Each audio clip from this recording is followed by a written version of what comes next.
Have you ever been just absolutely 100% certain of a memory, only to find out that, well, history says it literally never happened?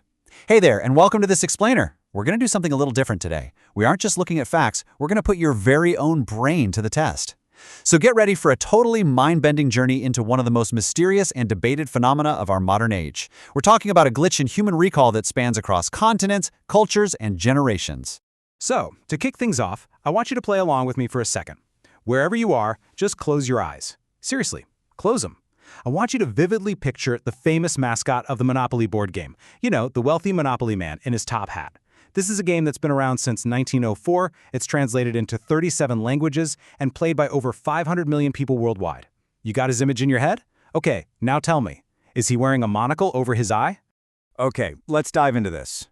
Open your eyes. The shocking truth?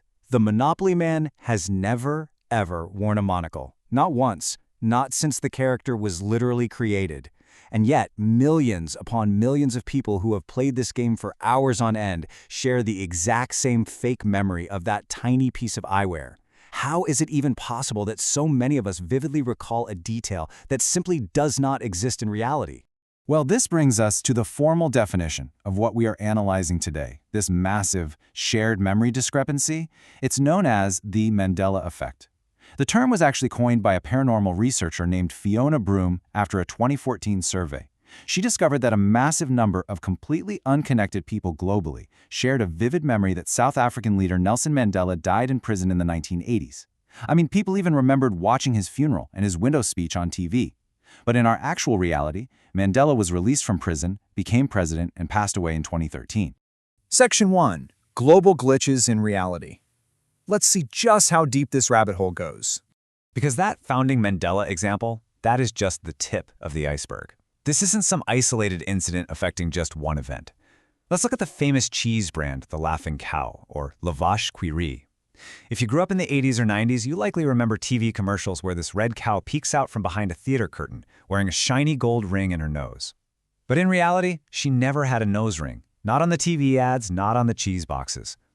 What's wild is that in 2014, a journalist for the French Cosmopolitan magazine published an article comparing the nose rings worn by Lady Gaga and Katy Perry to the iconic nose ring of the Laughing Cow. Even in France, the home country of the cheese, people vividly remember a reality that never existed. Now, what's really interesting about this next example is how it taps right into our shared childhoods. Millions of us globally remember the classic Disney movie opening. The magical castle appears, and then Tinkerbell flies in, waves her wand, and writes the word Disney in the air with silver fairy dust. Yet, the studio never actually animated this. I know, it sounds crazy. With the exception of one completely different version for the 1942 release of Bambi, Tinkerbell never flew over the castle to spell out the name in those classic intros. And it happens in major cinematic history, too.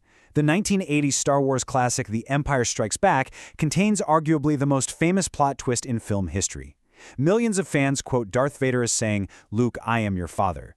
But if you sit down and watch the movie today, the line is unequivocally, "No, I am your father."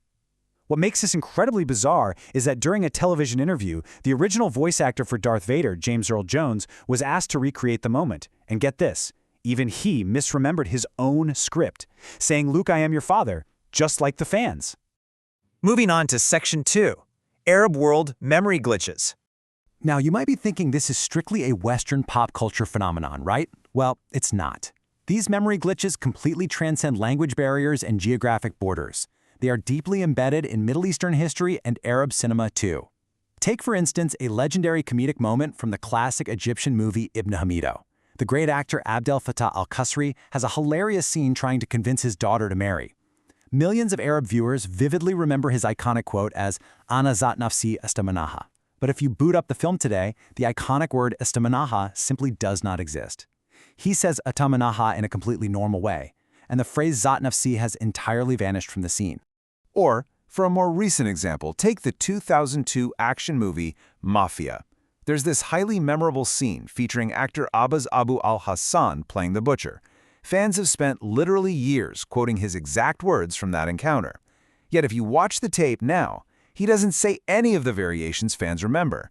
Instead, the dialogue is quite literally, "Your matter is strange, O Egyptians." Even modern, culturally specific dialogue just vanishes from the actual recordings while remaining perfectly intact in our collective minds. Which brings us to Section 3. Why do false memories persist? So the crucial point is, why? Why do these glitches persist across unconnected populations in such staggering numbers? Well, since the phenomenon went super viral around 2014, 4 major hypotheses have emerged to try and explain this global persistence. And they are all over the map. These range from cutting-edge quantum physics all the way down to the biological mechanics of the human brain. We have theories involving CERN, time travel, the matrix simulation, and psychological delusion. Let's break these down neutrally to see exactly what the proponents of each are arguing. Let's start with the first 2 hypotheses, which deal with the actual fabric of reality itself. Some people point to the year 2014, which, coincidentally, was right around the time the CERN particle collider experiments were happening. Famous scientists like Stephen Hawking had actually warned about these tests. Proponents of this theory suggest these experiments caused a quantum shift, basically merging memories from a parallel universe into our current one. On a similar sci-fi note, there's the time travel hypothesis. This suggests some unknown organization has been conducting temporal experiments. Like stepping on a proverbial butterfly, they altered tiny events in the past, creating a slightly shifted timeline where Tinkerbell never wrote Disney, but our original memories somehow survived the change. Then we have the third hypothesis, which leans heavily into the idea that we are living in a simulation, much like the movie The Matrix. In this scenario, our reality is essentially a massive computer program controlled by higher entities. The Mandela effect, according to this view, is nothing more than a glitch. When the controllers hit a button and push a software update to change reality, the system leaves behind residual memory discrepancies. They're just remnants of the previous software version before the patch went live. And finally, the fourth hypothesis brings us back down to Earth to explore the biological limits of the human brain. This is the mainstream scientific viewpoint. It's simply widespread mental illusion. It suggests our memory is just highly suggestible, and we collectively fabricate details based on logical assumptions, like assuming a sophisticated, wealthy Monopoly man simply must have a monocle, right? However, this mainstream view struggles to fully satisfy those who actually experience the effect. Believers point to the sheer statistical improbability of millions of completely unconnected people fabricating the exact same, highly specific details without any prior coordination. Section 4. Alternate reality or mental illusion. Let's move to see how this builds to our conclusion. We're looking at a phenomenon that challenges the very foundation of how we document history and how much we can trust our own minds. Whether you lean toward quantum physics, simulation code, or cognitive psychology, the impact is undeniably real. Which leaves us with this final, spellbinding question to ponder today. Is our human memory fundamentally flawed, acting as a highly suggestible black box? Or is reality itself actually shifting around us, leaving our memories as the absolute only true record of a timeline that no longer exists? I encourage you to question your own certainty today. What vivid memories do you hold that you might just discover no longer exist? Thank you so much for exploring this mystery with us on The Explainer. Keep questioning everything,